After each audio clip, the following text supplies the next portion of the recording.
So thank you everybody for being here. This is Stephanie from Hope and Love Radio, and today I have another very special guest, Michael Roth, who is also a songwriter and winner of the USA Songwriting Competition for his lyric. So Michael, tell us a little bit about yourself. Oh, about myself. Okay, well, I'm an independent singer-songwriter. I live in Panama City, Florida. Although I've lived in many places over the years. I say I'm independent, so I just do music on my own. I write and perform my own music, although I write with other people sometimes. And um, I'm not a prolific. I don't sit in a restaurant or bar, singing, cover songs. So I look for listening room opportunities when I can. Um, yeah, I've been so getting some feedback there. Um, I'm blessed to have been able to get recognized in a number of songwriting competitions, and uh, USA was the last one, and then Great American Song Contest, and um, Nashville Songwriters Association, Dallas, Austin, other places, and that's been really good. That's really good for me. Tell us a little bit about the songwriting competition. Well, they're all different, I don't know if that's me or you that's making that.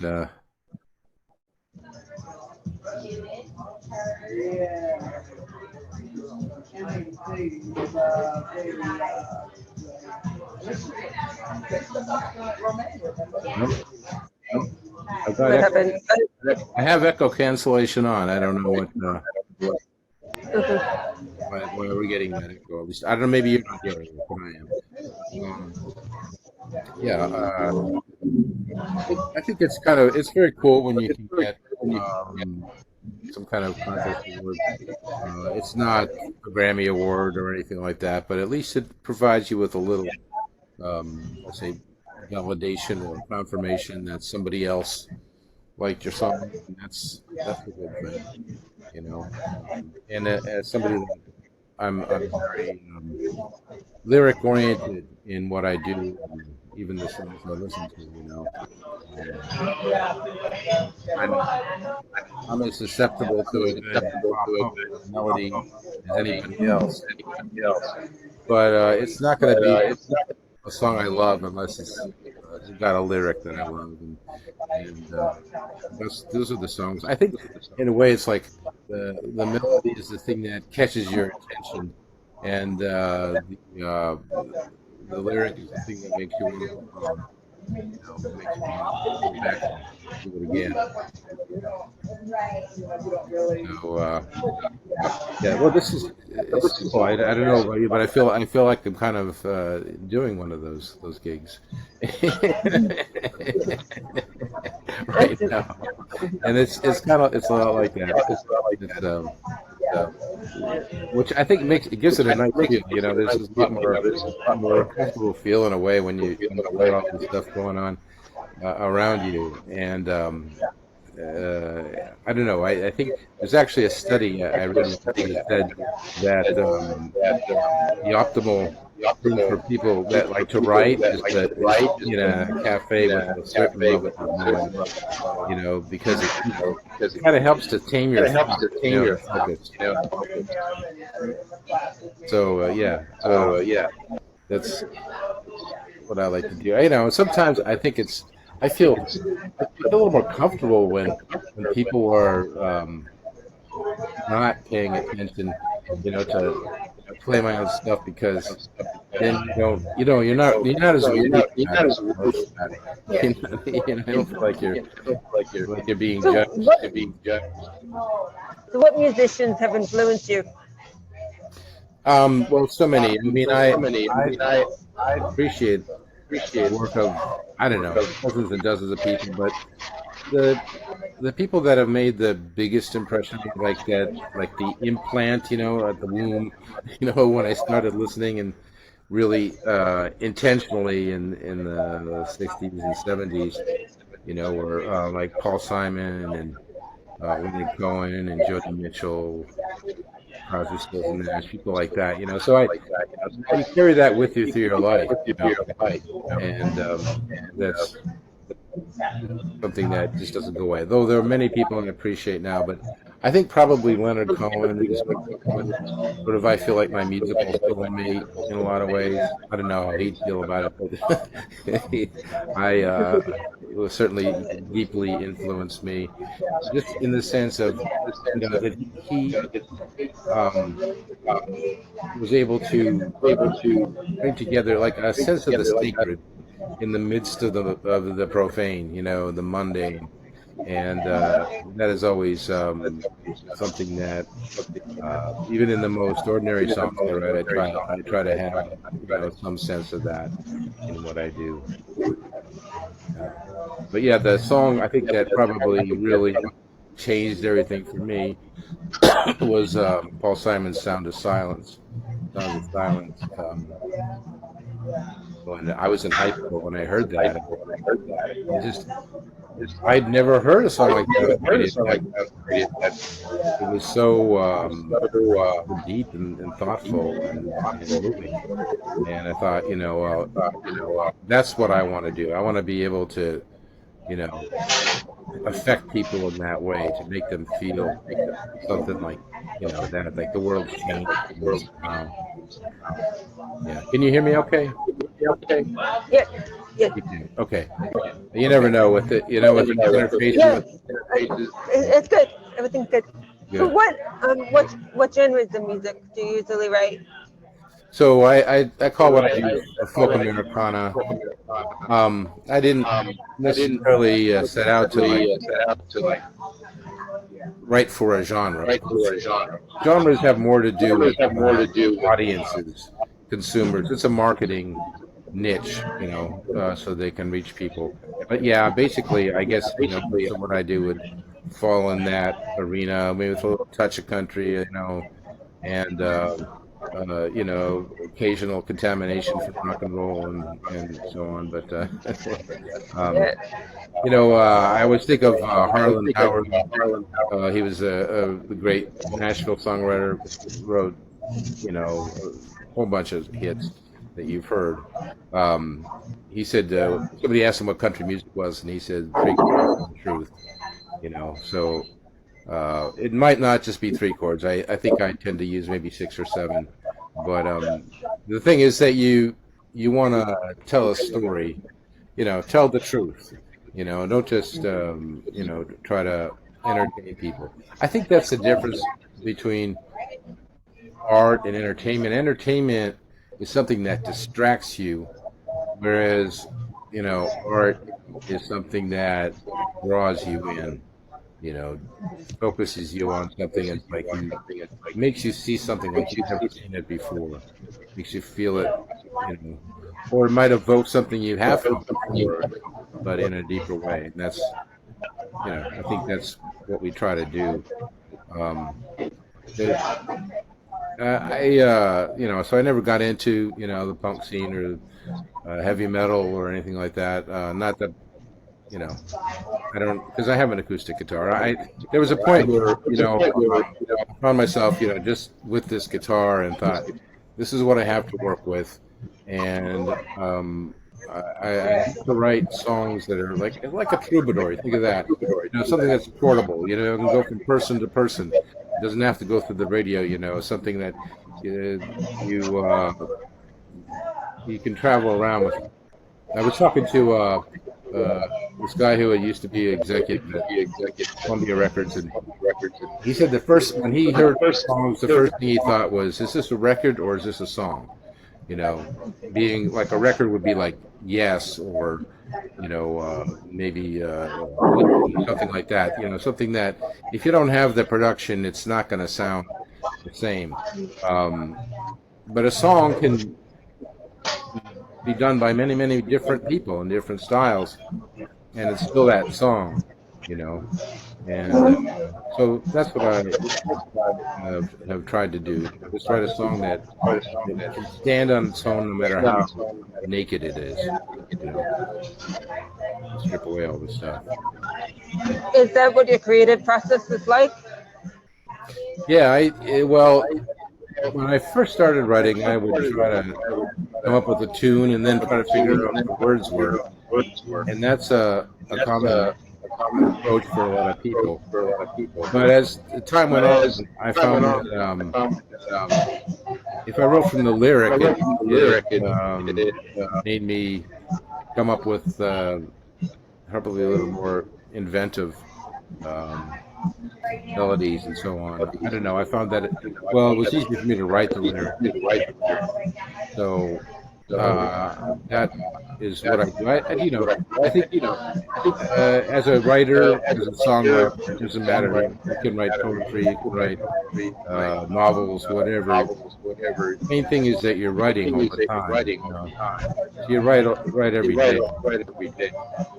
Um, and I think that's a necessary thing. If you talk to any professional songwriter, they'll tell you that you need to write every day, and that can be uh, that technique from the artist's way, where you sit down at the first thing in the morning and write 3 pages, stream of consciousness, or it could be set a timer and write for 10 minutes, or just. But you can't just sit and wait for inspiration. You gotta write stuff, and then after a while, your mind starts to open up and reveal. But it's like a muscle that you have to exercise, so you have to do it kind of constantly. People say, I write songs. Okay, so what are you writing?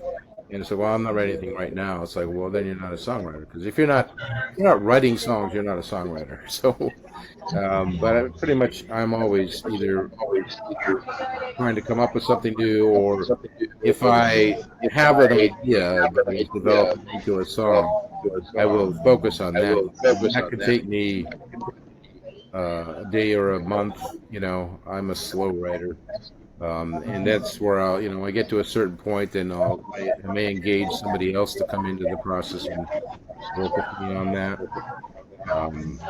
And I do that more. In Nashville, they really kind of live by that co-writer. It's very, very, very unusual. Any country song, hit song that is by one writer. If you look at the charts, there's usually 4 or 5 people, or 3, at least. Almost none of them by a single writer. That is it's something that kind of it multiplies your opportunities and your it's like if you have somebody that you really work with well, you feed off each other, and so you don't get stuck so much, and you're just sort of like synergy is what it is. Do you collaborate? Library? For most of your songs? Do you collaborate for most of your songs? Did you write them on your own? Or? Yeah, well, so I've written a lot of my own, but more and more I collaborate, and so that's I think almost none of my recent songs are just written by me, although some of them are. But I really enjoy working with other people. So it's sort of a socialization. Go to a bar and hang out and talk to each other. It has that kind of feeling to it. If you it's just a real enjoyable thing. I like it a lot. And that last song that I wrote that was the lyric winner of the USA contest, Eric Ramsey. That was a co-write with Eric Ramsey. He's a Phoenix singer-songwriter, and he's written tons and tons of songs on his own. But at one point, we met at a folk festival, and we just started. We said, "Here, you want to try this? Try writing some music," and he did, and it really worked well, and that was good. I have another friend that I've been playing and writing with since the '80s, Harry Wolf, and so he's out in California, I'm in Florida, but we text back and forth and just kind of develop ideas that way. and I did probably have to listen to people. A guy named Scott Thorne I've been doing stuff with lately. Wayne Willingham is another guy I've been working with. Aaron Michelle, I wrote a song called "The Price of a Song," and that was the lyric winner of the National Songwriter Association contest. But she helped me with the music. So, but it's like the Nashville song split is usually a 50-50 equal splits, and so you don't worry about who gets credit for what. It's just like we're all the focus is the song. It's all about the song, and that's what you do. If you want a great song, say like I have. I mean, sometimes my co-writers write the song, and I'll do my best to contribute to the music too. But sometimes it's just note or something. Yeah. Okay. So, what challenges have you faced as a musician? Well, I think I'm heavily challenged in the areas of being able to sing and play an instrument. I mean, I can do it. I can be competent, but I would never be on The Voice or American Idol.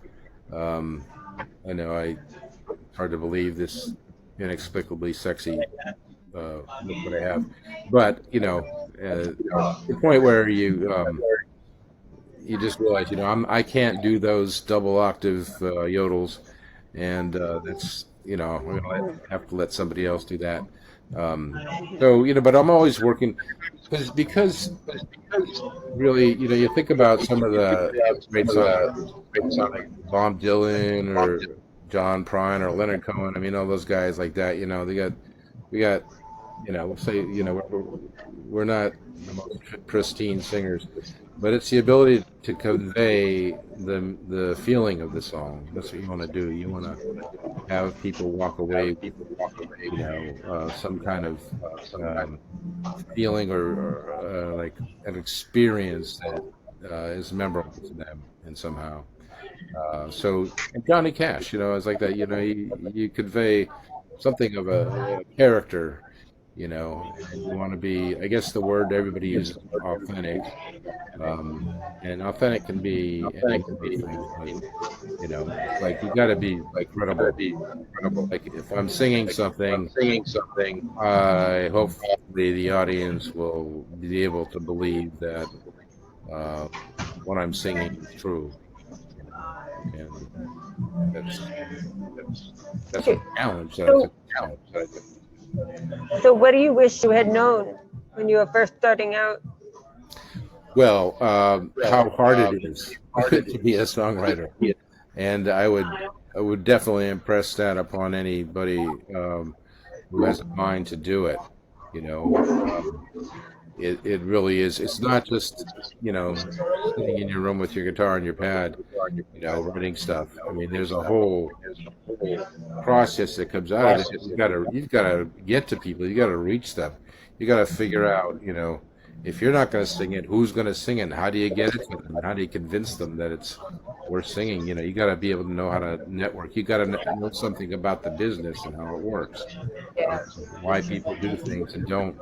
You got to know how to find gigs and tour if that's something that you want to do, and how to promote yourself. You have to learn social media. You have to learn marketing. All these things, and those are things that none of us want to do. But most of all, you have to learn how to do it. You have to learn how to write. You have to learn how to sing. You have to learn how to come up with these ideas. And I think the most challenging part of songwriting is coming up with something that's fresh and original, something that people say, "Oh, I never heard that before. I've never heard it said like that before." Because how many songs about love are there? But you gotta like catch them in a way that I've never heard that. And like in my song "Cheap as a Kiss," it was the lyric winner of USA. I started off with a line. I had a line, book, you know, I don't trust the wind.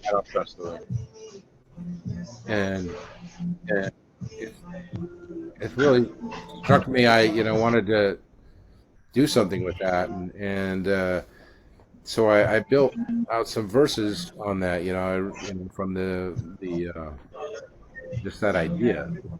But I thought that was a pretty good opening line. I don't trust the wind, you know.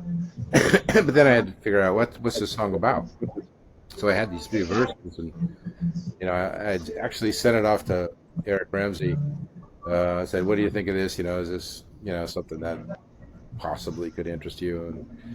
And he, you know, got excited, then I, you know, in the middle of doing this, I mean, I wrote the chorus, and you know, really that says that this is about love. You know, love is cheap as a kiss. You know, as blood left on the cotton. You know, um, Yeah.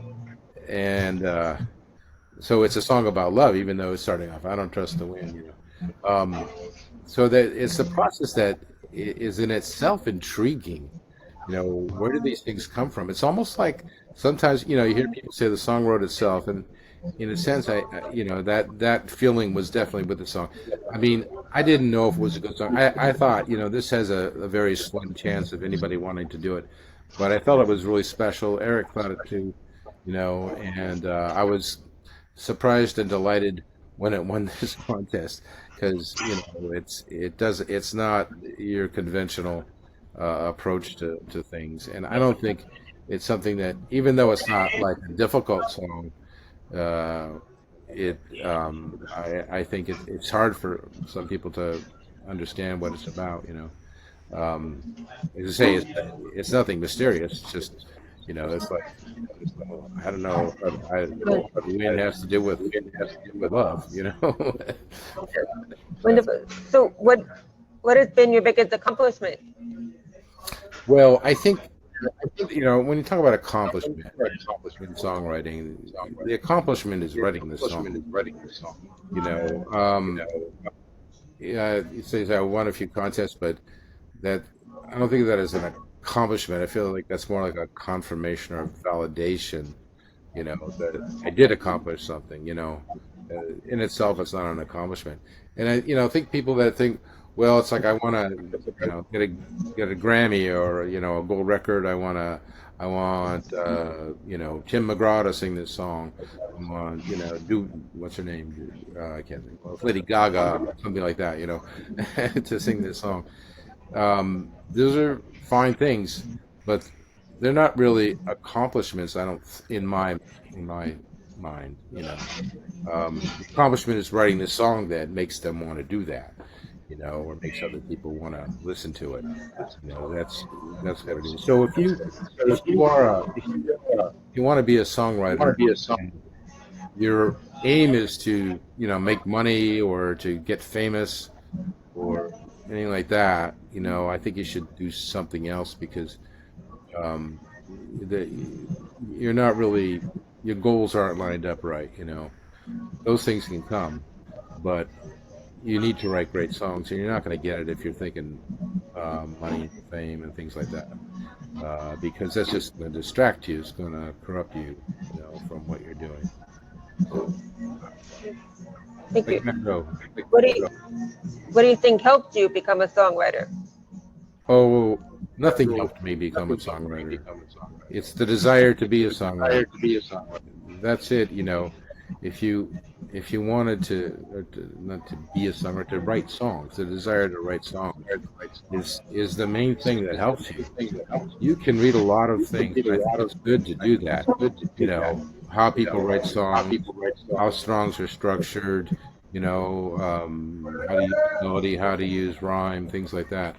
I think it's good to know those things, know what people have done in the past to write very popular songs. But I always think about what Claude Debussy said: works of art don't uh, works of art make rules. They don't follow rules. But you got to make sure you're doing art. You know, because if you're seeking after the money and the fame, you're going to be following some rules because you're going to be writing what somebody else wants you to write, and that's okay. It's okay to write something that so that people want to hear it. I mean, that's the whole idea, is to communicate.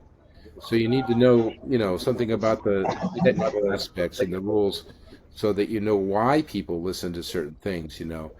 But in the course of actually doing that, you've got to bring something fresh to the table, and that can be a whole different song structure. I mean, people are coming out with that. I mean, I think in pop they've really broken a lot of rules lately.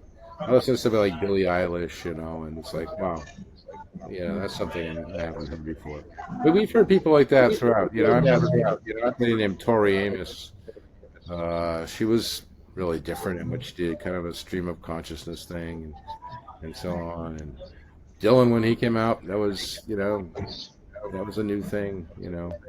Joni Mitchell, I mean, she was writing poetry, that nobody, like nobody else did, and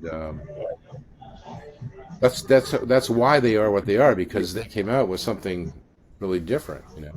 I mean, when Crosby, Stills, Nash came out with Wooden Ships, I mean, wow, I hadn't heard that on the radio before. That's a really different way of looking at things. So it's always something. But you have to be that. You have to be that. You have to be the thing. So what is coming up for you in the future? Well, I've always got some songs, up my sleeve that I'm going to be trying to release soon. I have a number of CDs out, or the digital CDs that you can get. They're on streaming services, iTunes, Spotify, Amazon, all those things. And on my website, which is easyheroes.com, we can go to michaelrjroth.com. They go to the same place. And they're available for download or for listening. And yeah, as I say, I already have a number of the, I don't know, probably 89 or something like that, CDs that are available there. Right now, I'm planning to be in Nashville at the end of the month, and I've got about a half dozen places lined up there that I'll be playing at the end of May.